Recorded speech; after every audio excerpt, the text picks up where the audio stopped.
আলহামদুলিল্লাহ, রাকিব আলীর শুভ কাজ সম্পন্ন করার জন্য আমরা তাকে বর সাজে সাজিয়ে ঘর থেকে বের হয়েছি। তার বিয়ের বড় কোনো অনুষ্ঠান না, ছোটোখাটো একটা অনুষ্ঠান।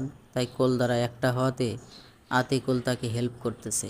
আতিকুল তাকে সঙ্গে নিয়ে বের হয়েছে। আমি হাইসের সামনে দাঁড়িয়ে আছি এবং ক্যামেরা দিয়ে ভিডিও করতেছি।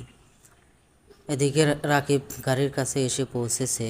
আমরা তাকে বললাম বিসমিল্লাহ বলে ডান পা দিয়ে গাড়ির ভিতরে উঠে যাও। সে গাড়ির ভিতরে উঠে গেল। এরপরে আতিকুল তার পাশে গিয়ে বসলো। এরপরে আমি গিয়ে তার পাশে বসে আমরা কনের বাড়ির উদ্দেশ্যে রওনা হয়ে গেলাম ইনশাআল্লাহ। এদিকে রাস্তায় আসার পরে দেখি বৃষ্টি হওয়ার কারণে অনেকটা কাদা হয়ে গেছে। হাইস নিয়ে যাওয়ার কোনোভাবেই সম্ভব না। তাই আমরা হাইস থেকে নেমে আবার পায়ে হাঁটা শুরু করলাম। এদিকে দেখি বাড়ি থেকে একজন মুরব্বি অটোরিকশা নিয়ে আসছে বরকে নিয়ে যাওয়ার জন্য।